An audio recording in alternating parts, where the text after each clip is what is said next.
O mito da caverna é um mito, na verdade, uma alegoria. Eu achei tão engraçado o dia que eu descobri que a alegoria não era só alegoria de carnaval, né? Que a alegoria era uma compreensão filosófica de algo que é para contar a história.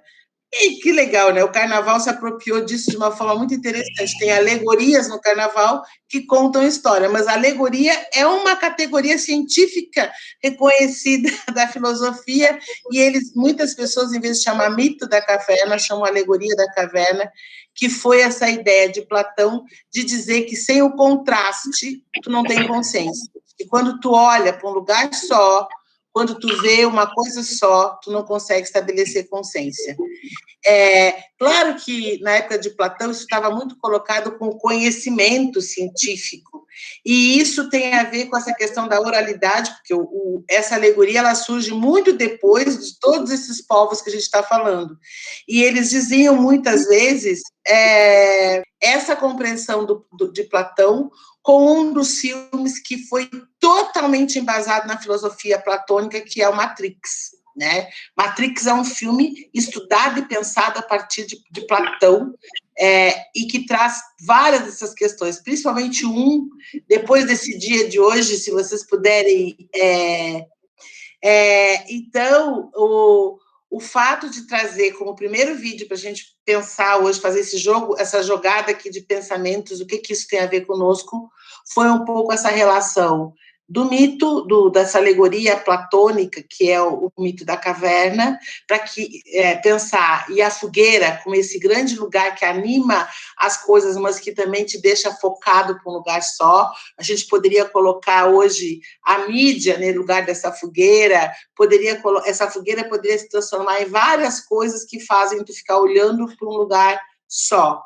E as figuras que passam, então, quando fala-se de fake news, quando fala da satanização, do desconhecimento dos povos tradicionais, nós estamos todos olhando para um lugar só, dentro do mito da caverna. Bom, esse pedaço do filme é do filme Amistad.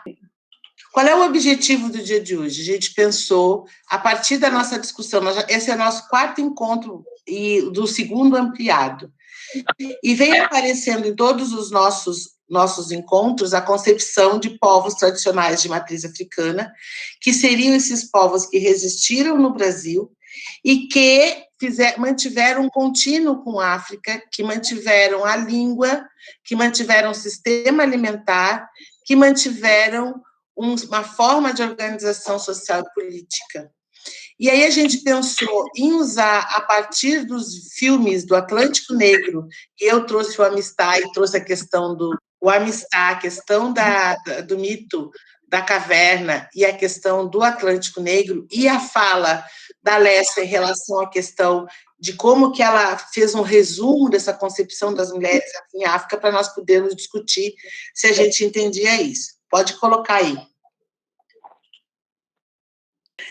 Esse foi o Atlântico Negro, um filme que trabalhou essa concepção. Bom, então a gente queria mostrar o mito, quis mostrar o Amistad ficou curtinho, mas na verdade aquela parte do filme do Amistad é quando o advogado, perdendo o primeiro julgamento, quem vê depois vai entender isso, que são tratados como animais, como mercadorias, ele busca a contribuição do ex-presidente dos Estados Unidos para que faça a defesa daquele grupo de africanos que foram presos e que iriam ser tratados como mercadorias devolvidos. E esse diálogo, desde a hora em que esse ex-presidente aceita fazer isso e começa a estudar, aquele momento é a hora que, ainda sem falar com o líder dos africanos, que dão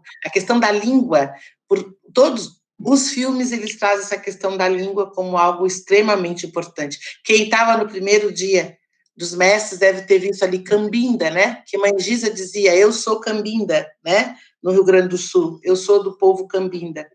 Então, essa concepção da língua com extrema importância quando tu não conhece a língua, e o quanto o processo da própria língua é colonizador.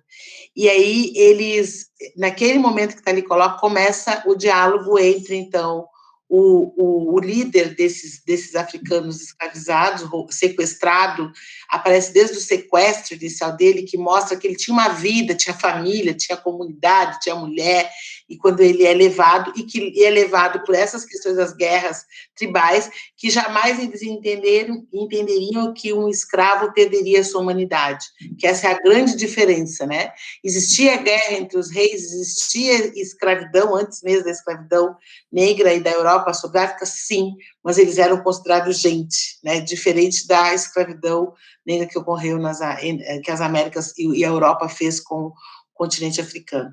E aí ele conversa com esse ex-presidente, tem uma concepção, quando ele pergunta, o ex-presidente pergunta para ele o que você faria se tivesse uma situação, e ele disse, na minha tradição, a gente sempre vai buscar aos mais velhos a resposta.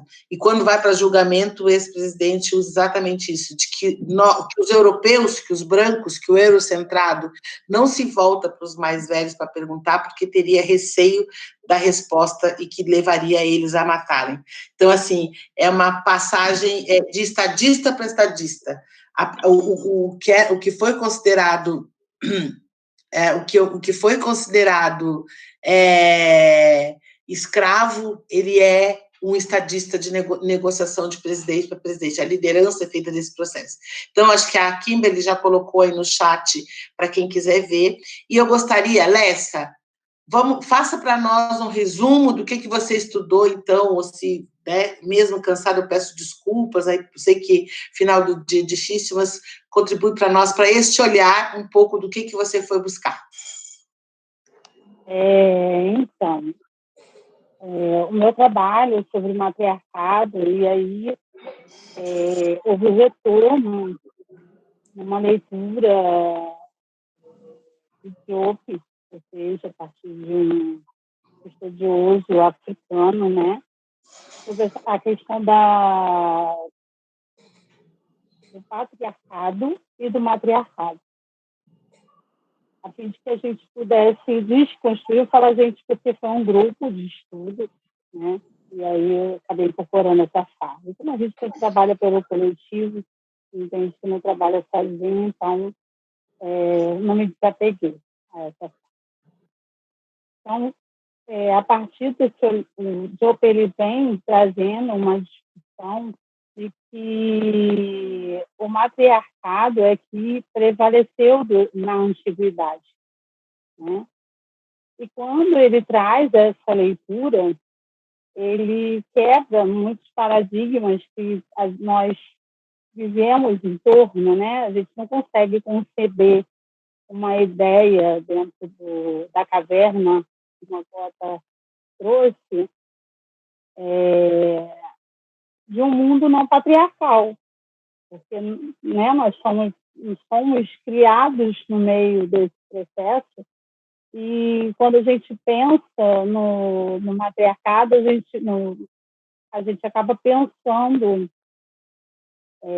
de uma forma que a mulher está relacionada à casa, a filho, né, e o homem ao negócio. E quando a gente vai pensar no matriarcado pelo viés do olhar africano, que a base é o Jope, a gente vê lá naquela estrutura o papel da mulher totalmente diferente do que é concebido, né, na nossa realidade. Então, essa mulher, ela trabalha em paridade com o patrono no momento em que, se ela não o abençoa, se não há bênção dessa mulher para que ele se sente ao trono, então ele não senta. Então, nesse viés, você vê que o poder da mulher, e ele tem, mesmo enquanto rei, ele teme a essa mulher, porque as bênçãos, né, que ele pode ter, ou seja, a vitória dele, né, enquanto rei, só vai ocorrer se ela estiver cotidianamente num trabalho em sintonia com ele, né, o abençoando. E aí, um dos levantamentos que a gente traz é a deusa Ísis, né? E tem um símbolo que depois eu posso estar colocando a imagem no grupo.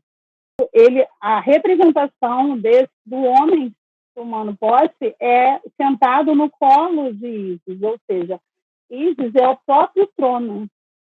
Ela é a representação do próprio trono. Se ele se senta no trono e ganha o status, né, de rei, ela é esse trono. Então, só é possível ele estar rei porque há essa permissão do feminino. O que a Alessia estava trazendo, então, era essa concepção de que, além desse translado, dessa cultura, o papel dessa mulher nesse processo. Porque uma das coisas que a gente vai ver durante esse curso, principalmente que vai trabalhar com SAM e segurança alimentar, que a maior parte das unidades territoriais tradicionais que preservam essa tradição, essa língua, essas questões no Brasil, a alimentação é o espaço de poder feminino. Então, era importante, e era isso um pouco que ela trazia, que aí tem sido muito complexa, às vezes, o diálogo entre as mulheres da tradição de matriz africana e o feminismo, quando diz lugar de mulher não é na cozinha. E que, para estes povos, a cozinha é o espaço de maior poder que existe, é o espaço, o gênero não é uma variável de organização desses povos, né? Esses povos se organizam basicamente a partir da sua função e do tempo de contribuição para o seu coletivo. Então, era isso que a gente queria trazer, que desde o Egito, que às vezes as pessoas negam que o Egito faz parte desse continente africano, a representação da Ísis como o próprio trono, ou tem uma outra representação em que os homens estão com as mãos, eu estou com a câmera fechada, né? Em que os homens estão com as mãos, assim, é uma das posições muito comuns das representações do Egito, que eles estão com as mãos colocadas assim. Quem está sendo apoiado é o próprio mundo, e o próprio mundo é uma imagem feminina. Silvana, a gente já te dou aí a pergunta. Então, essa compreensão do Egito, a compreensão nas construções em diversas das culturas antigas, eles trazem esse papel desse matriarcado como linear, uma matrilinearidade na questão do saber, na questão da preservação do poder. Então, e além, né, desse rei, além disso, os próprios papéis das grandes rainhas aí, né, que nós repassamos no papel na história, Hatshepsut e inúmeras outras que tem dentro desse processo. Então, Cota traz já para essa questão, né, porque, né, a diáspora, já na diáspora, o que a gente percebe? Desde o período da escravidão, a gente tem o papel da mulher como um papel muito importante dentro do processo, até de luta e enfrentamento com aquele momento que eles vivem. Que é a mulher que está no comércio, que é a mulher que negocia. Então, assim, a gente faz esse link, né, trazendo que hoje nós temos, né, tanto que as casas mais antigas, elas têm toda a referência nas mulheres, no matriarcado. Né? As casas mais antigas, hoje você tem os babalorixás, mas antes você não tinha, você tinha casas regidas exclusivamente por mulheres, ainda há, né? Ainda há, mas hoje a gente ainda tem esse compartilhamento. Naquele período, não, porque são essas mulheres que se organizam, até mesmo no sentido de estar acolhendo menores, né? Aqueles jovens escravizados menores, o que hoje a gente chama de estar se iniciando, né? De estar se convertendo, mas é um processo educacional, é um processo de educação. Não é um processo religioso, não é um processo de você entrar em uma religião, como é a leitura que nós temos, né? Atualmente, a leitura de muitos. Não, é um processo educacional, um processo de você entender a sua própria cultura, a sua própria raiz, ou seja, de estar resgatando esses jovens, né?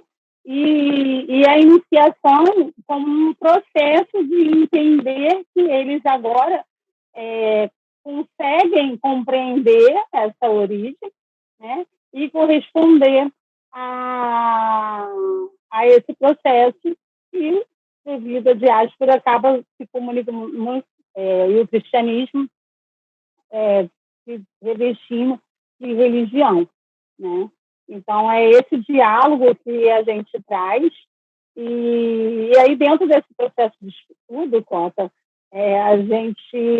essa questão comercial, a questão, né, que a gente discute das cooperativas e tal, esse viés a gente já trabalha a partir desse processo lá atrás, né, quando elas se organizam entre si, vão com o tabuleiro para a rua, a ponto de criarem relações, inclusive políticas. Não são poucos os relatos de mulheres que tinham contatos diretos com líderes políticos, né, homens brancos, né, e a fim de estar construindo o direito para o seu povo, né, e que hoje a gente conversando com muitos, né, dos nossos, a gente acaba não vendo essa troca, essa relação pelo processo genocida de estar sempre destruindo a cultura, não valorizando uma educação que a gente consiga trabalhar com essa questão,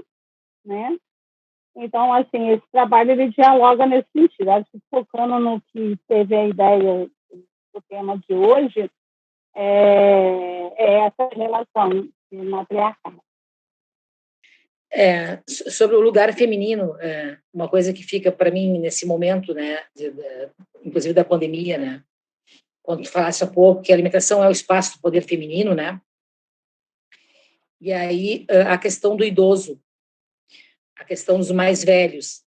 A maternagem cabe à mulher, mesmo que, né, no capitalismo, a mulher inserida no mercado de trabalho, muito de leve, o homem começa a assumir alguns papéis, e a gente sabe, né, doméstico, que a mulher faz muito mais, mas nos povos de matriz africana, a dúvida para mim ficou assim, do idoso, quem é a cuidadora ou o cuidador do idoso quando fica doente?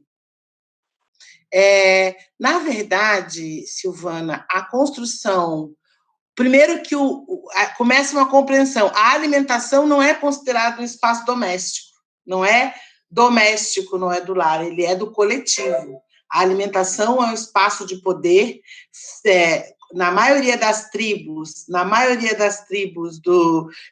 resistentes na diáspora, ainda é um espaço de poder feminino, quer dizer, se não tem mulher, não tem comida, é nesse sentido, não tem comida para todos e para todas. Assim como se não tiver quem toque, não tem divindade, se não tiver quem plante, tem, então, assim, a função é a forma de se organizar.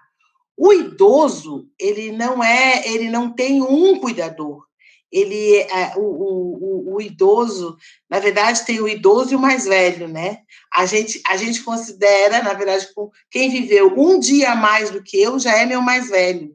E se ele é meu mais velho, ele viveu 1 minuto a mais do que eu e ele tem um saber que eu não tenho. E esse saber que eu não tenho, eu vou cuidar para que ele possa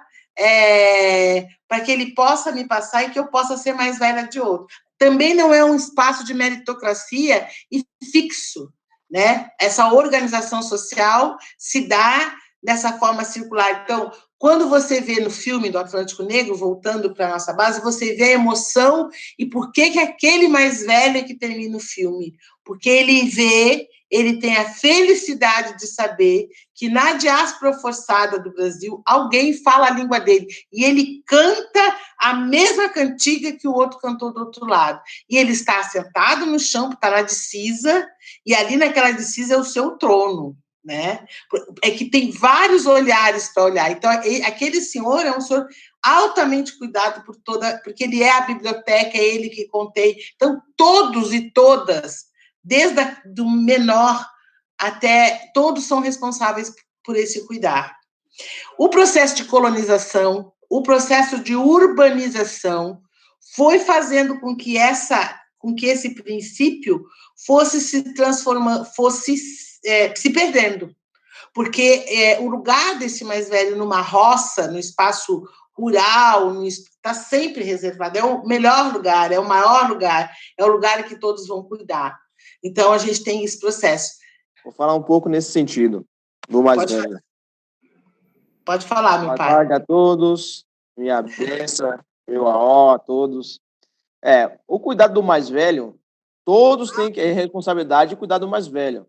Não se faz nada dentro da tradicionalidade sem pedir permissão ao mais velho, sem um consentimento do mais velho. É a pessoa de extrema importância, é o mais velho. Obrigado, meu pai. Mãe Adriana, quer contribuir aí? Na verdade, eu não consegui ouvir a pergunta, mãe, porque nesse momento eu estava conversando com o meu mais velho. Se a senhora puder repetir a pergunta, me perdoe.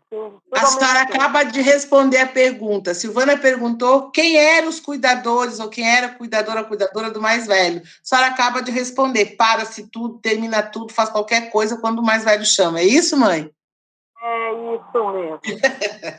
É exatamente isso. E a gente, né, mãe, como matriarca, também tem esse cuidado com os mais novos, né? Quando o mais novo chama pedindo ajuda, a gente para tudo e vai atender esse mais novo. Então, a questão como a gente vê o mundo e vê as relações a partir desse lugar, que é o lugar civilizatório africano, né, mãe? É importante uma pergunta dessa em tempos em que idosos e idosas, frente a esse sistema, é peso, né? E que o sistema trabalha na linha do uso, né, de uma catástrofe, de uma calamidade, para diminuir essa população, entendendo que ela é peso, que ela é despesa. Então, eu penso que focar nessa questão da relação com os nossos ancestrais, primeiras, né, imediatas, as nossas abás, tudo, é extremamente importante para que a gente, inclusive, resgate essas relações de respeito aos mais velhos, né, no sentido de trazer essa marca civilizatória, essa forma de pensar civilizatória africana para dentro desse sistema que o capital fala mais alto do que a vida. Então, para mim, essa pergunta foi visceral. Muito obrigada, mãe. Eu que agradeço, mãe, pela contribuição. Então, eu não sei se eu respondi, Silvana, faz parte dos princípios. A gente não trabalha, quando a gente está falando desse conceito de lugar de povos tradicionais de matriz africana, esses que foram transladados e que a gente viu, não sei se vocês viram, depois vocês podem voltar naquele mapa, vocês vão ver que os povos bantus que estão ali, né, na África subsaariana, que vem desde ali de Angola, vai até a África do Sul, que eles se distribuem, eles são os primeiros a vir e eles se distribuem em todo o estado, todo o Brasil. Aí depois o povo que fala o Evefon, que foi essa língua que vocês ouviram durante o Atlântico Negro, que é essa língua que o pai Jorge, que o Doutor Jorge fala, ela vai dali e ele fica mais lá para cima, no Maranhão, e na Bahia. E que o povo iorubá também, ele se distribui em todo o território brasileiro. E o que nos unifica, as pessoas falam da nossa diversidade. Hoje eu vi, estudando para esse momento aqui, eu vi uma fala de Kabengele, em que ele diz: as duas sempre usam as coisas contra nós. Alguns dizem assim, dizem que a África é uma coisa só. E aí a gente diz, não, a África tem uma diversidade enorme. E aí, alguns dizem, essa diversidade não dá para juntar. E aí a gente diz, mas a gente tem princípios que nos unificam. E aí ele fala, por exemplo, dos Bantu. Já te passo, Lécia. Dos Bantu, por exemplo. As pessoas aqui falam, mas onde é que fica a Umbanda? Onde é que fica o Terecó? São tanto quanto as 250 línguas que se fala, que reúnem-se e que se somam para formar o que eles estão chamando de Bantu. E nessa concepção, por exemplo, se você pensar em desenho, estou falando aqui com vários professores e alunos, todo projeto tem um desenho. Geralmente, o desenho do mundo capital é uma pirâmide, né? Então, tem aquela base aqui que vai afunilando. O desenho que explica a sociedade, a organização dos povos tradicionais africana, é essa pirâmide invertida. Quem segura aqui é esse mais velho. É ele. Então, se ele cair, tudo cai. Então, agora, se cair também, ele fica no meio, ele é o centro, né? Se cair, ele é o centro e fica horizontal. Sempre é dali que surge o conhecimento. Lessa? Nesses estudos, né, eu tive acesso a um material didático, que foi até o Tata Edson que me passou na época no Espírito Santo, e nesse material didático para educação de crianças em África, a gente vê até hoje, né, eles sentados sempre junto com o mais velho. As imagens no livro didático, né, quando vai se trabalhar com história, com contação de história, é sempre aquele mais velho sentado e os mais jovens sentados em volta dele para esse momento de aprendizado. Então, a gente vê que isso ainda está nesses materiais, nessa troca, e o tanto que é cultural, né? Esse livro didático que a Alessa está dizendo é um livro da escola da escola infantil, né, em Nigéria, em que, inclusive, o bom dia, o boa tarde, né, as crianças aprendendo a escrever bom dia, boa tarde, e esse bom dia, boa tarde, ele está deitado ao chão pedindo bênção ao mais velho. E isso é dessa tradição, o respeito total não é algo religioso, mas é algo que faz parte da sua tradição. O que você achou, Valéria, dos vídeos? Eu achei lindo. E quando a Lessa vai falar, né, de que o trabalho das mulheres, né, são sempre atividades de cuidado, eu lembrei muito dessa coisa lá do Quilombo, Morada da Paz, porque eles falam sempre que o território é feminino, né? Mesmo assim, claro, há homens, mas assim, é a força feminina, né? Essa força do cuidado que é relacionada à sua religiosidade, à sua cosmovisão, é o que estrutura a organização do Quilombo, né? Então, são as mulheres que dão como eu vou dizer, assim, elas indicam, né, os caminhos. Então, quando ela falou, eu me lembrei disso, né, porque, assim, sempre tem essa força feminina, né, que é também uma força curadora, né, Cota? Porque é uma força que de várias formas, né, quando a gente vai nas comunidades, a gente percebe assim, que é uma força que nutre, que é uma força que acompanha, que é uma força que estrutura aquela comunidade.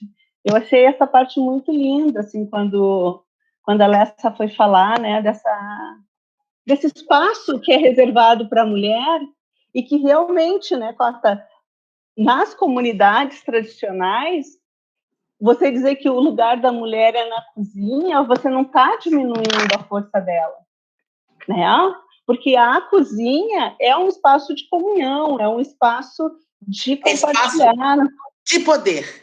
Exatamente. De poder. Então, assim, na verdade, eu me lembro o primeiro dia que a minha mameta pegou e disse, Cota, hoje o acaçá é seu.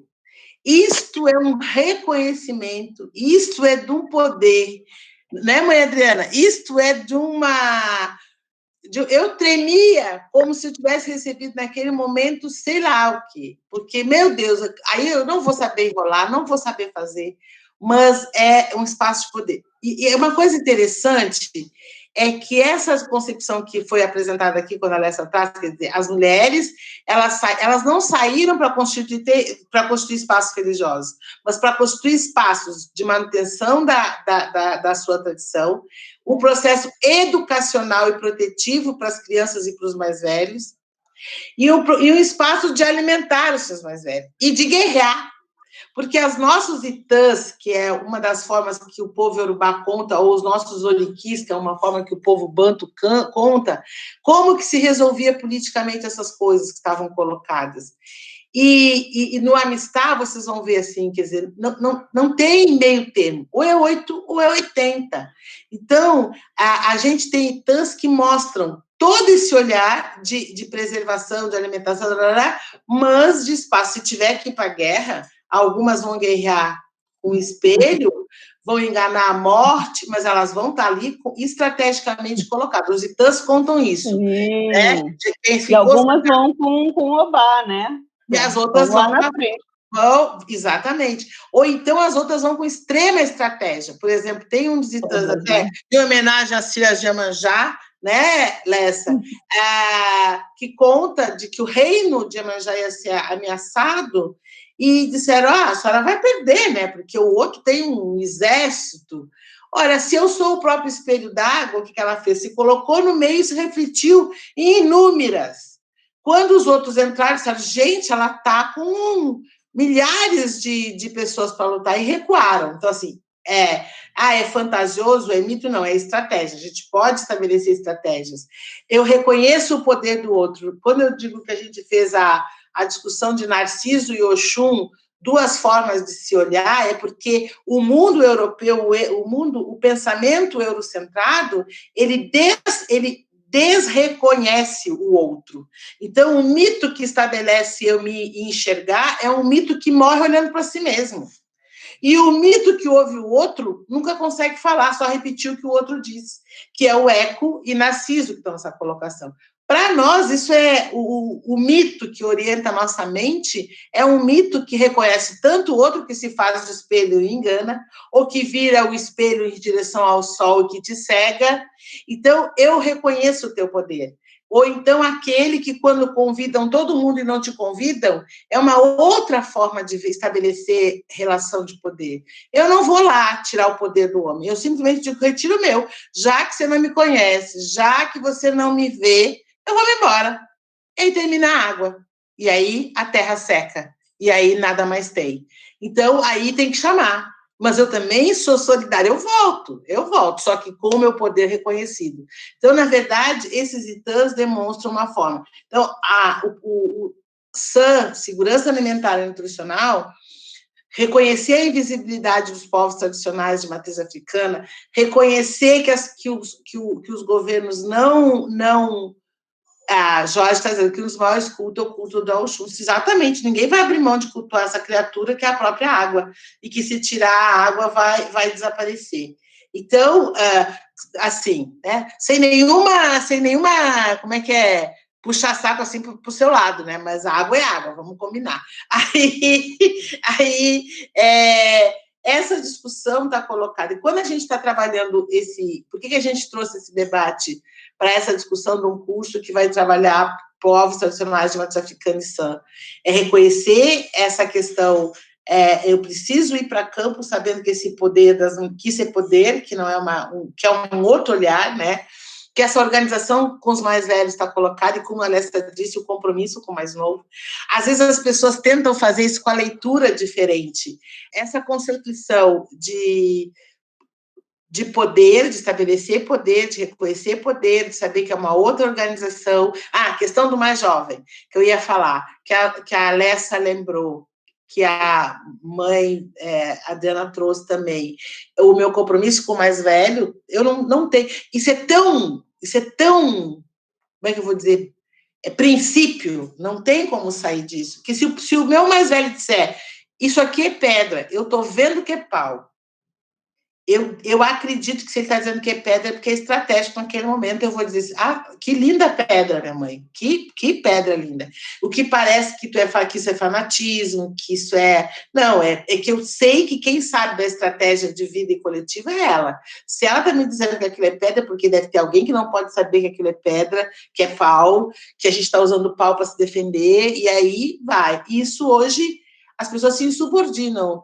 Hoje, no mundo ocidental, mas aí a gente está vendo agora, em plena pandemia, essa questão que a mãe Adriana trouxe, quer dizer, por que os mais velhos, quando o presidente dito da República diz, e daí, o que eu posso fazer? Daí, está morrendo, mas é mais velho, ele não sente que vai perder toda a história, porque isso é importante para alguns povos e não para o conjunto. Então, aí as pessoas acham que quando o mais novo está de cabeça baixa, quando o mais novo tem que ficar sentado abaixo dos mais velhos, que aquilo é... Porque o mundo ocidental olha para nós sempre a partir do olhar dele, não a partir do nosso olhar. Quer dizer, quando o mais novo está naquela posição, ele está totalmente protegido. Nada que ele diga será responsabilidade direta dele. Terá sempre um mais velho que vai levar a bordoada. No caso, geralmente sou eu. Porque se fizer, é isso. Ele está ali, falou, mas ele é mais novo. Se você estava junto no mesmo lugar e foi conivente com esse processo, não é o mais novo que é responsável. Então, ele está naquele lugar como algo de proteção. Então, o que a gente quis trazer nesse momento foi que a gente tem que parar de olhar para um lado só, pensar de um lado como um lado único, como se a mídia e tudo que é constituído aí fosse a fogueira que fizesse olhar apenas para um lado. Você tem escolha, porque nessa tradição a gente só impõe o nome e assim mesmo pede licença para fazer isso.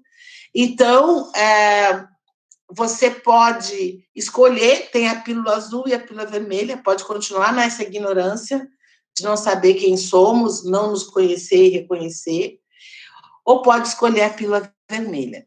Isso é totalmente agradável e eu sou obrigada a dizer que não e dizer também que a responsabilidade é desse sistema que no contraste entre o que o mundo ocidental tem para apresentar e as tradições mais antigas, isso que foi transladado para o Brasil, isso que foi desde o Egito, como Lessa trouxe, desde o processo de construção das unidades territoriais tradicionais de resistência, as mais velhas, aquelas que foram organizadas por mulheres, e mesmo hoje as casas que são conduzidas por um homem, Dr. Jorge está aí, ele poderia dizer, não é questionável o poder feminino, não é questionável. Tudo que for diferente disso é processo de colonização, é decolonização, é colonialidade, é o que for. Porque essa tradição, eu sempre vou buscar esses princípios. Respeito incondicional ao mais velho, compromisso com o mais novo, a natureza como divindade, a circularidade como forma de organização social e política, a oralidade como forma de educacional e um princípio criador que é feminino também, porque eu reconheço o poder do outro. Então, o que a gente quis deixar aqui, que vocês existe essa ideia da construção dos povos no Brasil, a questão do Atlântico, e assim, que lindo, né, quando aparecem os agudás, né? O que é uma civilização que consegue acolher a outra. Eles não negam que aquelas pessoas são oriundas do Brasil, são oriundas e passaram pela escravidão, ao contrário. E eles não precisam negar, eles podem viver as coisas de seus ancestrais e não falam mais o português, falam a língua, né?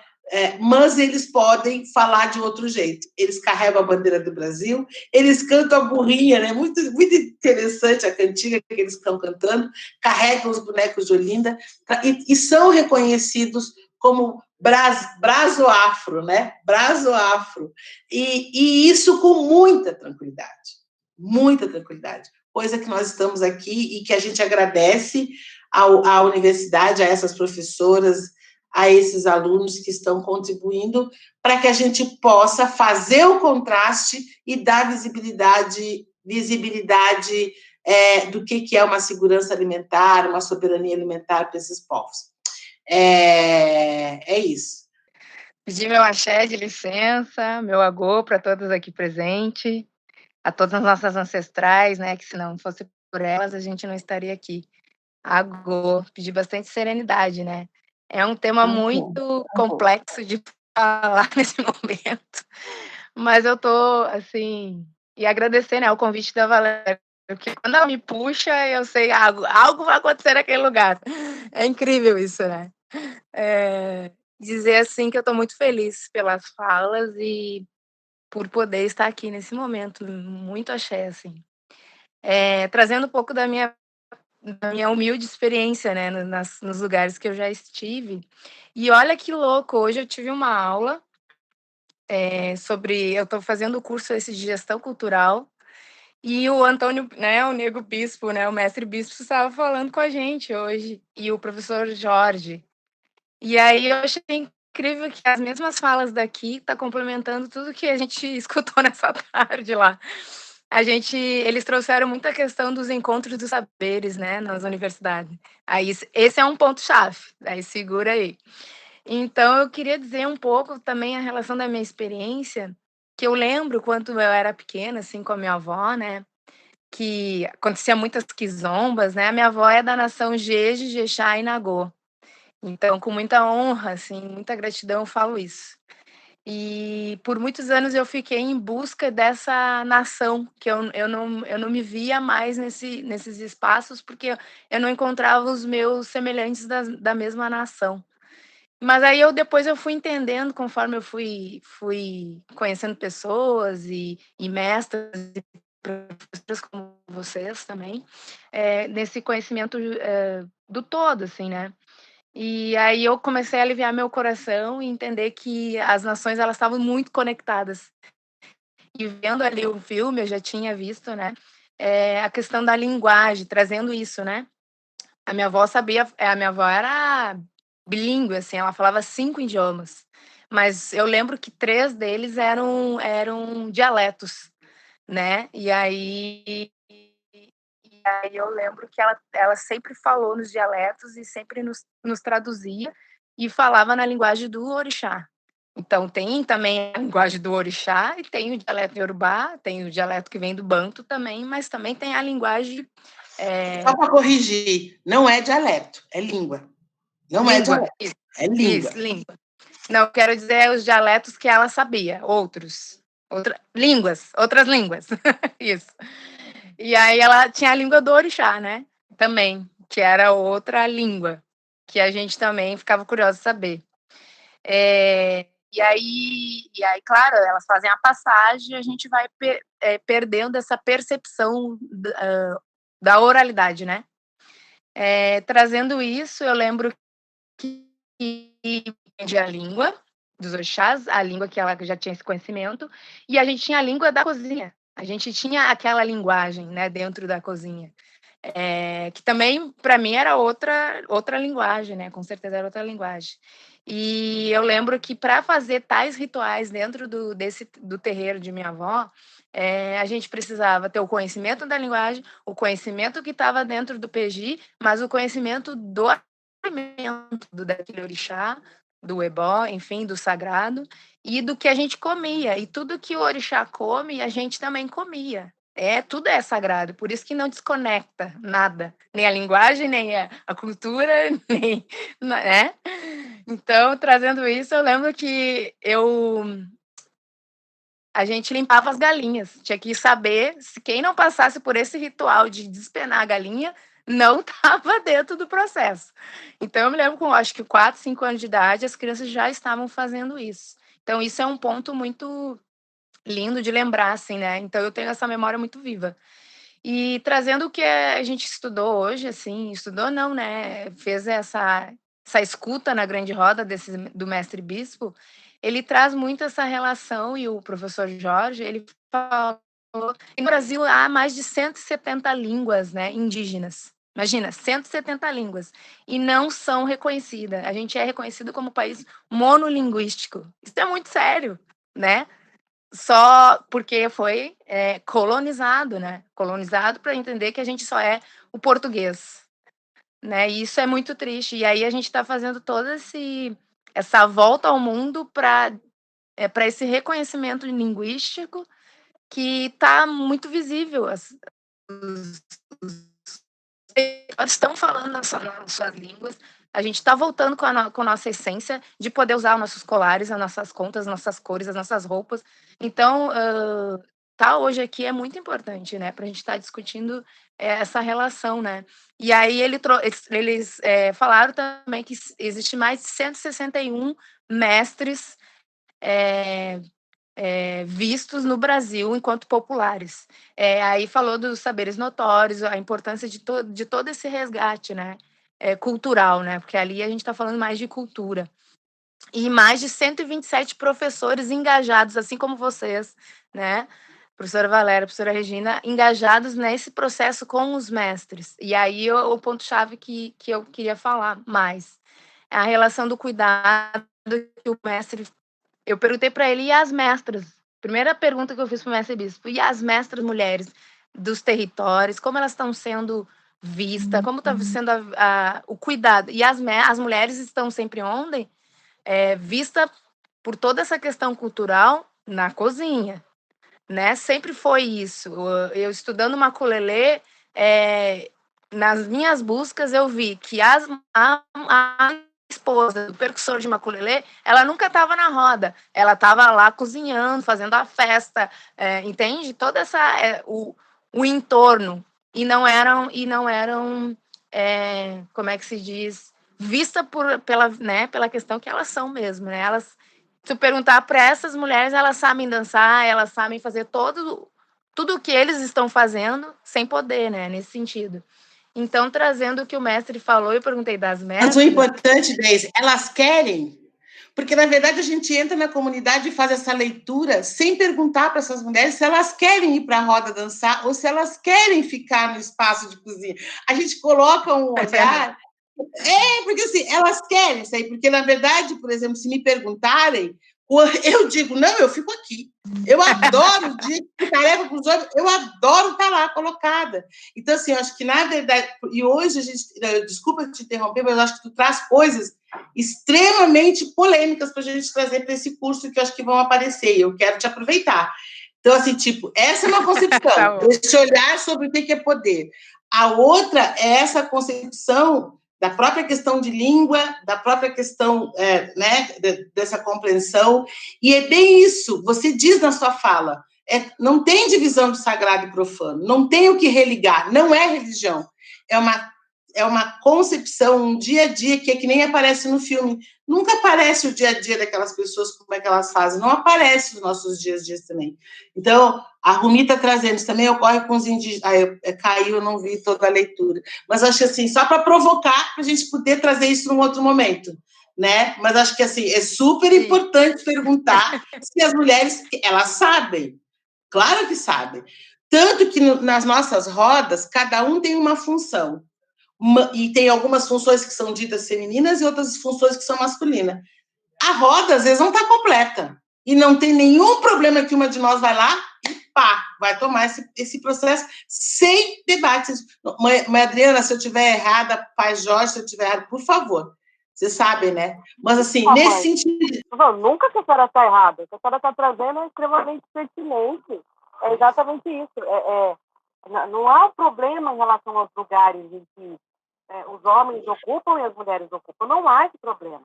O problema está para quem olha de fora a partir do olhar colonial, do olhar do colonizador. É a partir desse olhar que se encontra os incômodos. Dentro da tradição, dentro da comunidade, não existem essas questões. Está muito posto. E assim como está posto, a questão do contribuir, do colaborar, do ajudar, do estar junto, né? Essa coisa do fraternal, que não é porque não há problemas, mas os problemas também são resolvidos pelo diálogo, não pela imposição, é pelo diálogo, sempre com a intervenção de um mais velho, de uma mais velha.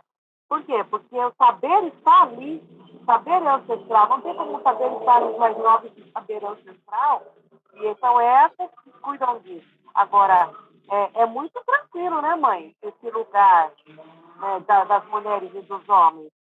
Muito tranquilo. Eu acho que a gente tem atravessado desde assim concepções assim a gente está na mesma sociedade, a gente sofre a ação da colonização de mesma forma. Então a forma de resolver isso é bem dizer isso, isso não é nosso. Esse olhar não é. Se está acontecendo. Essa não é uma questão, né? Não é a questão. Não é a questão se isso está colocado. Aí as pessoas dizem, tem mestres ou mestras. Na verdade, a pergunta já está equivocada. Porque mestre é mestre. Não é a questão de ser mestra ou mestre. É a tradução do... É que nem nós para Obá. Obá é rei ou rei? É quem está no poder. Mas foi traduzido como um cargo masculino. Foi traduzido como um cargo masculino. Assim como Iá foi traduzido como mãe. Não é mãe.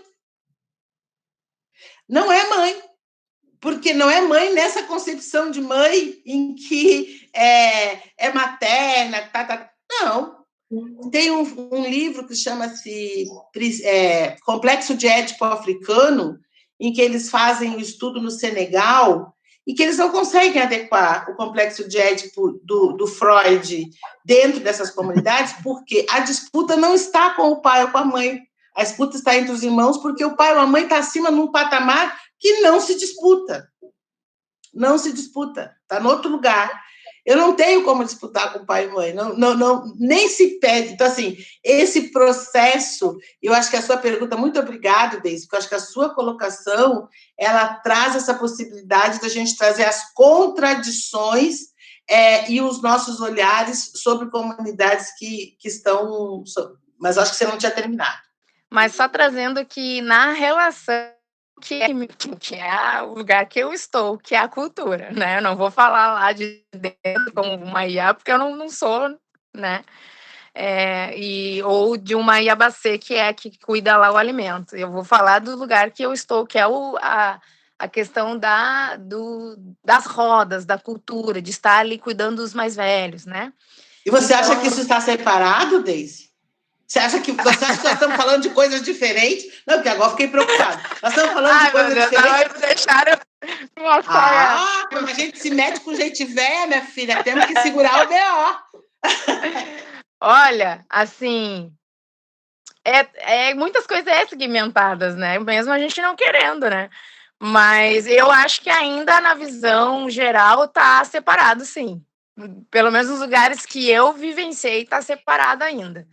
Então, eu não vou dizer dos lugares que eu não vivi. Por exemplo, eu fui na Casa Blanca, né? Então, eu vou trazer esse exemplo.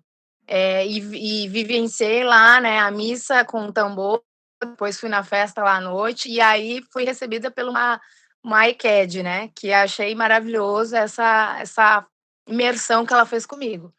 E aí eu fui perguntando várias questões também. E sim, as casas mais antigas, sinto muito dizer, tem muita separação e tem muita questão, sim, dos lugares dos homens e das mulheres. Tanto, a gente começa, vou trazer do meu ponto de vista cultural. Tem ainda muitos ogãs e muitas ogãs mulheres que não são reconhecidas ainda no Brasil. Então, não tem como dizer que é, sabe, 100%. Não tem como dizer. E se tu vai... Eu fui agora o ano passado. Eu não entendi sua colocação, não entendi. Eu não estou entendendo que você diz que é cultura que tem separação. Acho que é importante deixar nítido isso. Na relação, eu venho da arte, né, da dança, então eu tô nessa visão da arte, mesmo sendo filha de terreiros, mesmo eu sempre me permeei nesse movimento mais cultural de dentro das casas, né, mesmo vivendo o sagrado, né, com esse olhar. Eu digo que ainda na questão cultural dos terreiros tem bastante separação. Tem bastante separação. Separação no quê? De cargos. Sim, mas isso não se nega, é separado. Cada tribo tem... As tribos têm poderes totalmente separados. Na minha tribo, por exemplo, mulher não toca. Homem não entra na cozinha. De jeito nenhum. Se o homem entrar na cozinha... Sim, mas é essa separação e isso é poder. O tambor Isso tem não é poder... colonizador? Isso não é uma Não. visão colonizada também? Não é. De maneira nenhuma. O que é colonizado é tirar o poder dos lugares. Se você entender que tocar tem mais poder que cozinha, isto é colonização. O que eu estou lhe dizendo é que sem tambor e sem comida riada, a divindade não vem na Terra. O que eu estou lhe dizendo é que sem as duas coisas juntos, isso não vai acontecer. Você entendeu? Tá. Então, é essa a concepção. Então, assim, e que não tem uma hierarquia. Não tem uma hierarquia. Não tem uma hierarquia. Agora, nós não negamos nenhum momento que o processo de colonização atravessa. E que esses cursos e que esses momentos que nós estamos vivendo, eles servem para sedimentarem o contraste, que nem diz o mito da caverna. Eu preciso contrastar para mim poder ter consciência do que é meu e do que não é meu. Então, assim, tipo, agora, tem tribos que as mulheres tocam, ok. Por exemplo, tem tribos banto, por exemplo, que o berimbau é um instrumento só feminino. Porque é um instrumento com cabaça, é um instrumento que é um instrumento tocado em... Então, assim, isso existe em tribos que têm colocadas. Agora, por exemplo, na minha tribo, homem não dança na roda. E isso não quer dizer que eu seja certa ou errada, quer dizer que na minha tribo é assim. Na tribo da mãe Adriana é outra, na tribo da Lessa é de outra forma. E a gente vai... Eu acho que... Desculpe, pode parecer que eu peguei a Daisy de coisa, mas é que é exatamente porque ela traz discussões que, para quem vai estar formatando um curso, não sei se a Gabi está... Cadê a Gabi? A Gabi é meu... A Gabi está aqui. Mas, assim, nesse sentido que a gente precisa descolonizar o nosso pensamento. Então, de como eu olho. Entende? Então, assim, é dividido, sim. E eu adoro isso, porque quando me perguntam assim, Cota, cadê o Pocó? Não sei, não é minha função cuidar de Pocó. A função do Pocó é masculina. Eu não tenho nem ideia onde está ou se está afiado. Não é assim, minha Adriana, que a gente fala? Não tenho nem ideia de onde está. É isso. E a gente tem que cuidar, assim, né? E eu acho que esse é um erro que às vezes a gente na academia incorre, é justamente a gente olhar para essa experiência social e tentar enquadrar em categorias que não nascem dessa experiência social. Não, a gente tem que olhar essa experiência, essa vivência, a partir dela mesmo. Né? Porque senão a gente vai cometer esse engano, né? Eu vou fazer um olhar feminista. Não, peraí, a gente não está falando disso, né? A gente não está falando disso, porque senão realmente a gente tem esses atravessamentos e a gente não consegue daí perceber e validar e valorizar o que está acontecendo, porque a gente tenta encaixar em categorias que não fazem parte dessa realidade, não tem nada a ver com essa cosmovisão. Né? As categorias para você entender o mundo ocidental, o capitalismo, não cabem dentro de uma cosmovisão comunitária, né? De outros laços. Assim, não dá para a gente fazer isso. E quando vocês estavam falando ali, eu pensei também uma coisa, porque assim, a gente está falando de segurança alimentar, mas a gente também está falando de segurança alimentar de um outro lugar. Né?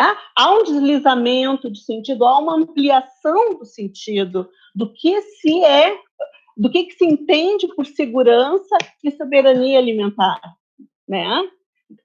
Junto com os povos de tradição, de matriz africana, porque assim é outra coisa, é um outro universo, e por isso que é muito difícil para a gente tentar encaixar aquilo que vem do governo, né, aquilo que é técnico, para dentro dessa experiência. Por isso, todo esse esforço da gente tentar fazer esse curso, porque realmente a gente vai ter que traduzir, retraduzir e reconstruir. E é isso que a Cota mostra, né, com essas falas e tal, e com o povo, né, que ela traz. Então, assim, para a gente é essencial ouvir a mãe Adriana, ouvir o pai Jorge, porque é da história deles que nós estamos falando, né? É da cozinha deles que a gente está falando. Então, assim, eu acho que isso é muito, muito, muito importante, assim. E sim, a gente tem que trazer essas dúvidas Antacarana, porque elas, assim, ó, quando a gente joga aqui na roda, a gente reconstrói a narrativa, né? E orienta para outro lugar. Eu só queria dizer, assim, que, para finalizar, a questão, entra muito a questão da energia do seu orixá também, né? Então, queria deixar claro isso que eu entendo muito, a relação das tribos, e que sim, a gente nasce para aquele orixá e é aquela energia. Então, se eu tenho uma energia mais do tambor, por que eu vou ficar lá na energia da cozinha, entende? Nesse sentido. Não tirando, né? Quem sabe do cada cargo é aquela mãe que vai nos encaminhar para. É simples, é só achar a tribo que isso está colocado. Aí vai dar tudo certo. E isso é tão legal que a tribo te escolhe. Alguém perguntou como é que eu sei de onde eu vim. A tribo te escolhe, assim, sabe? Verdade.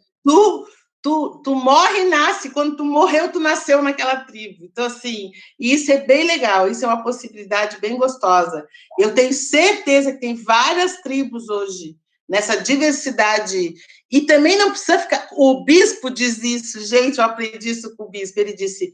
Ah, Cota, tem problema não. Mono é eles. Nós somos multi. Nós podemos tudo. Nós somos multi, Cota. Então, deixa eles como sendo monocultura, mono-religião, mono não sei o quê. Nós somos multi, nós podemos ser o que nós... E aí é isso. Eu adoro aquele homem. Gente, que maravilha aquilo lá. Mas eu acho que a Romi estava avisando que o Jorge queria falar. Pode falar, Jorge. É muito bom isso aí, hein?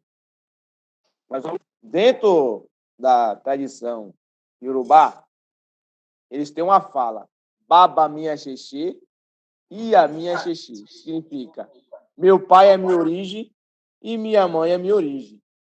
Um está ligado ao outro. Tá? Agora vamos lá. Na tradição Jeje, é possível a mulher fazer quase tudo. A mulher consegue levar uma casa Jeje quase tudo. Na tribo Jeje, tanto na Roça do Ventura, como na Casa das Minas, mulher toca. E eu vou citar outra casa. Foi fundado 2 casas principais dentro da Bahia Jeje, que uma é o Bogum e outra é o Sejaundê. No Sejaundê inicia homem, no Bogum não inicia homem. Na roça, nas casas de Jeje da Bahia, homem toca o instrumento gã, que é de ancestralidade. Já na Casa das Minas, homem não pode tocar esse instrumento, é só mulher. Tudo tem um porquê. Só que isso não vai se falar nunca para academia. Por que é isso? Nunca, se não vai expor nunca isso. Agora, aquilo que a irmã estava falando, não vai existir nunca uma mulher cenogã, que não tem como. Assim como não vai existir um homem senequede. A mulher, ela pode tocar, mas ela não vai ter aquele posto. Agora, muitos querem falar que a mulher não pode tocar o atabaque pelo ciclo que ela tem. E não é por causa disso. A mulher não pode tocar, principalmente se tiver uma divindade chamada Oro, assentada nessa casa, que é irmão de Egungun. Porque Egungun aceita que mulher ainda mexe com ele, ainda faz presente, faz alimentação dele, que precisa ser uma mulher para fazer também. Agora, Oro, não. Na própria África, quando vai ter o festival, que Oro vai sair na praça pública, é avisada para as mulheres não saírem de casa, que as mulheres não podem ver essa divindade. É diferente, só que veja bem, a terra é feminina, o mundo é feminino.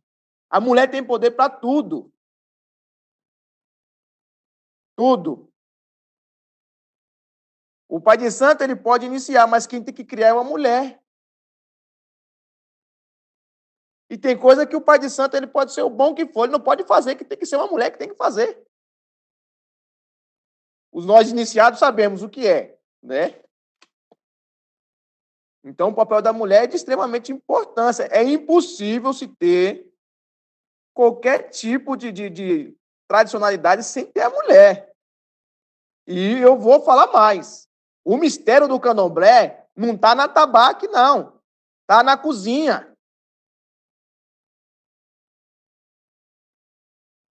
Está na cozinha. Porque o inquice, o orixá, o vodum, ele vem à terra sem ter toque. Mas, às vezes, precisa do alimento dele para chamar ele. Quantas vezes a gente não está num barracão e o vodum, o inquice, chega do nada para conversar com alguém e não está tendo toque. O toque é uma comemoração, é uma festividade. Mas o candomblé acontece na cozinha. Dentro da cozinha tem fundamentação. Dentro da cozinha você encontra os 4 elementos. Todo minuto, a todo instante. Alguém já parou para pensar nisso? Escutando, assim, eu trago a questão do que eu conheci e vivenciei no Quilombo da Anastácia, aqui em Viamão. O Quilombo da Anastácia, então, essa questão da mulher, o papel da mulher, ela é muito importante, porque foi a partir da representação da Anastácia, da pessoa Anastácia, da mulher Anastácia, da guerreira Anastácia, que se constituiu o Quilombo. E a partir disso, pelos estudos que eu fiz para a conclusão do meu TCC, eu notei assim que sempre foi a liderança da mulher, foi sempre a representação da mulher. A gente chega lá no Quilombo, é sempre a mulher que atende nós, e é sempre em volta ali do fogão a lenha, dentro da cozinha. Então, elas montam ali a roda de conversa, e é sempre ali na cozinha, onde ela tem mais, como eu posso dizer assim, ela tem mais... é uma forma de como ela consegue se expressar melhor, né? Então, eu acho muito interessante isso. E agora, ouvindo as conversas, eu vejo assim como o papel da mulher é importante, né? Na passagem dos conhecimentos, os mais velhos também, que ali se encontram as mulheres, as mais velhas, né? As senhoras ali, elas têm um conhecimento assim que os mais novos, quando estão aqui para a cidade, não estão no Quilombo, eles retornam no final de semana, ali no domingo, eles fazem uma roda de conversa sempre ali perto do fogãozinho a lenha, fazem a roda de conversa e ela conta as histórias. Então, eu estou achando bem interessante, assim, eu acho bem interessante. A Débora traz outro elemento para a roda, né? A Alessa está dizendo, nas comunidades, de forma geral, as organizações das tribos... Ai, não consegui ler o resto, mas assim, a Débora traz que mesmo o Quilombo, que é uma comunidade tradicional, não é um povo tradicional de matriz africana, ele é uma comunidade tradicional quilombola, mas que tem os seus antepassados, muitos dos seus antepassados são dessas tradições, eles mantêm e preservam mesmo sem seres ou se autodeclarar dessa forma. Mesmo sem os ritos e reconhecimento da natureza como divindade, outros princípios e valores, como esse poder e esse lugar de colocar está lá. Muito interessante, mas eu quis, né, para a gente estabelecer, estamos falando de coisa, né? Olha que lindo, muito obrigada. Mãe Adriana, a senhora. Nós vamos descobrir muito mais coisas, viu, Débora, que a gente foi passando e que faz parte dos princípios e valores. Desculpa, mãe. Faz parte dos princípios e valores dessa tradição de matriz africana, deste povo. Então, assim, isso não saiu de Marte, veio de um lugar georreferenciado, historicamente referenciado, linguisticamente referenciado e foi passado. Então, assim, isso não surgiu do nada. E é isso que todo tempo eles tentam dizer, que as coisas que a gente faz saíram do nada, sabe, assim, que nem novela, que preto nunca tem família, que preto nunca tem história, ele brota no meio da história, que nem, é sempre assim. Vai lá, mãe Adriana. Bom, enfim, eu penso que é muito difícil a gente pensar numa condição sem buscar referência naquilo que a gente tem, né, desde que a gente nasceu. Então, assim, criada numa comunidade, numa sociedade patriarcal, judaico-cristã, né, e neoliberal, faz com que a gente, para entender uma coisa, tem que encaixar primeiro ela em outra para poder tentar dar um sentido. Então, não dá para pensar na relação homem e mulher a partir da tradição, tendo como referência o que se entende por hierarquia dentro dessa sociedade judaico-cristã e neoliberal, né, capitalista. Então, assim, a gente não fala de hierarquia no sentido de um ser mais que o outro, um está acima ou um está abaixo. Né? Não é essa concepção de hierarquia. Nas funções que são dos homens e que são das mulheres, também não há a hierarquia. Eu acho que isso é extremamente interessante. O que há são lugares. O lugar do homem, o lugar da mulher, as responsabilidades que são dos homens e as responsabilidades que são das mulheres. Né? Os mais velhos são respeitados pelo seu saber, pelo seu tempo. Não é porque eles estão acima, porque está abaixo a direita e a esquerda. Então, se a gente não entende esse processo de descolonizar, ou seja, pensar as coisas a partir de uma outra matriz, é difícil, mas também é difícil pensar uma outra matriz se eu não vivi essa matriz, se essa matriz, né, ela não está na minha vida. Então, quando a Cota fala, eu morri, nasci em outra matriz, é um processo também de aculturamento, de reaprendizagem, porque você passa a viver e pensar a sua vida a partir de uma outra lógica. É de uma outra lógica, dicotômica. Ela é dicotômica. Ela não conversa, ela não dialoga com essa lógica, judaico-cristã, capitalista patriarcal. Não dialoga. Então, se eu pensar, mas as mulheres estão no lugar assim porque o lugar na cozinha é menos, não. Essa é a lógica patriarcal capitalista, judaico-cristã. Então, não entendeu. Então, a pessoa não entendeu do que nós estamos falando. Isso é importante colocar. Quando a gente fala da questão do alimento, eu não posso pensar no alimento olhando para a forma como os veganos veem, como os vegetarianos veem, ou como a própria relação eurocêntrica vê com os alimentos. Não dá para pensar desse lugar e tentar encaixar essa outra lógica, que, repito, é dicotômica, nesse outro lugar. Primeiro eu tenho que encaixar na minha casa, na minha caixinha, que é ainda o pensamento colonizado, eurocentrado, né? Aí, quando eu conseguir encaixar aqui, eu vou dar um lugar e fazer um julgamento a partir desse lugar. Não, porque não tem esse lugar. É simples assim. Não tem esse lugar. É muito pouco. Nós estamos falando que homens tocam o tambor e mulheres mexem a panela. Ponto! Não há grandes elucubrações sobre isso. O que tem que se entender aqui? Por quê? Porque a mulher está nesse lugar de poder e o homem está nesse lugar. E nós temos instâncias para isso, nós temos toda uma lógica de concepção do universo, de criação do universo e das relações a partir desse lugar. É que nem tentar entender a criação do universo partindo da concepção judaico-cristã e tentar encaixar essa concepção de criação do universo na tradição, nos povos africanos, nos povos tradicionais. Não há esse diálogo. Não há. Então, assim, por isso a gente fala tanto em descolonizar e africanizar. Nós estamos falando disso direto. Nós estamos falando de marcos civilizatórios africanos. Nós estamos falando de uma liderança civilizatória. Nós estamos falando de estudos civilizatórios africanos. Nós estamos falando de resgate de uma história civilizatória. Tanto é que, para a gente poder falar das pirâmides, a gente fala que foi ET. Isso é eurocentrado.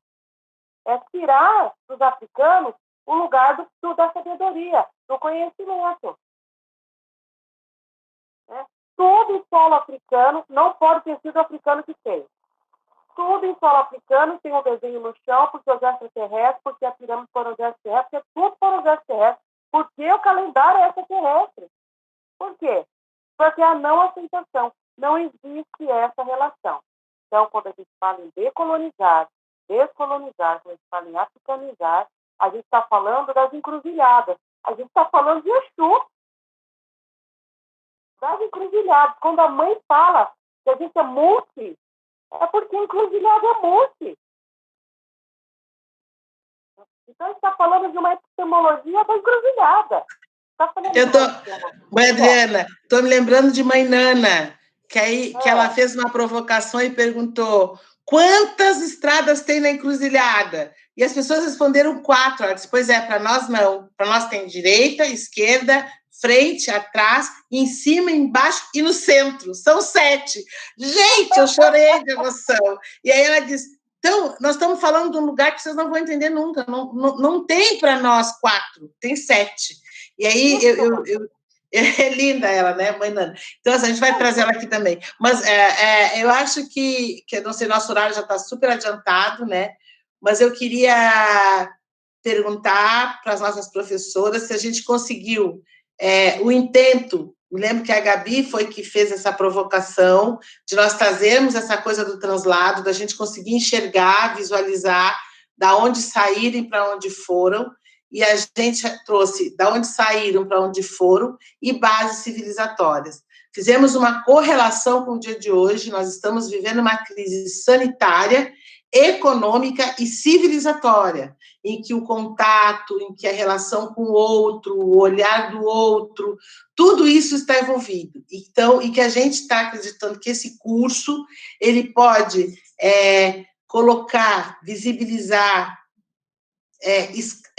descrachar, que nem nós fizemos aqui. Quero agradecer muito como é o nome dela? A Deise, que nos ajudou muito com as suas colocações para a gente fazer esses contrastes reais entre esses princípios civilizatórios e aquilo. Gratidão, Deise, gratidão, minha irmã, pelo que você trouxe. Gratidão, Silvana, gratidão ao Pedro, gratidão à Júlia por terem feito a Silvana, Silvana, Júlia, Pedro e Daniela. Essas, né? São esses? São 4. Tem uma mão levantada que eu não estou vendo, não sou de quem. Da Débora. Débora. Então, a gente... Então, estava fazendo a sistematização. Então, a gente conseguiu ver de onde vem e para onde vai, conseguiu ver por que muitas vezes a gente não consegue se ver, porque a gente está nessa caverna com um monte de luz focada e nos jogando para um lado só, que a gente tem escolha. Eu me lembrei muito, né, dessa coisa da dicotomia que a mãe Adriana traz, que é essa compreensão. E aí eu vivo mandando ver o Matrix, né? E o Matrix já está velho, que nem eu, né? Então, assim, o Matrix hoje tem gabine telefônica, grande que o Pedro nunca viu uma gabine telefônica, nem vai entender o que era aquilo de sobe e desce, aquelas coisas lá, mas é interessante para a gente ver esse contraste civilizatório que a gente está vivendo e o que a gente está colocando. A gente hoje se utilizou da linguagem cinematográfica, trouxe o mito da caverna, trouxe o transatlântico, que levou essa coisa, a gente poder estar num lugar, não perder as origens, poder conservar e manter, independente de onde esteja. E trouxe, e eu convido quem puder ver o Amistad. O Amistad, ele traz essa coisa da língua, a importância desse embate civilizatório, e traz essa discussão estadista, política, de política pública, de como a gente vê a política pública, que é onde a gente pensa que desemboca este curso. O que é gabine telefônica? Sim, né? Ai, a gente esquece que está velho e fala de gabine telefônica como se fosse uma coisa que todo mundo soubesse. Ave Maria, mas assim, bom, então, é nesse sentido. Queria devolver, então, agradecer a Valéria, a Gabi, a Rumi, como sempre, que são essa super parceira, a Camila e a Kimberly. Elas estão aí? Não estou vendo elas. Camille e Kimberly, que são nossas bolsistas que já estão conosco, e os meus convidados especiais do Função Pótima, que foram muito queridos e que conseguiram fazer esse... Eu não conseguia fazer, gente, eu não sabia recortar, não sabia fazer, e eles fizeram maravilhoso. Muito obrigada. Devolvo para a Gabi, para a Rumi e para a Valéria. Oi. Então, nós também, né? Nós agradecemos a presença de todas e de todos, né? E eu acho que hoje foi muito legal. Essas falas foram bem importantes justamente, né? Para a gente começar a entender o nosso lugar de fala, né? Da onde que a gente está falando e do que a gente está falando. E também do que a gente não está falando, que a gente não está se preocupando. Né? Então, assim, eu acho que isso é bem importante para a gente, né? E por isso eu agradeço, né, todas as colocações, né? A mãe Adriana, o pai Jorge, né? As minhas colegas, enfim, e nossos debates continuam,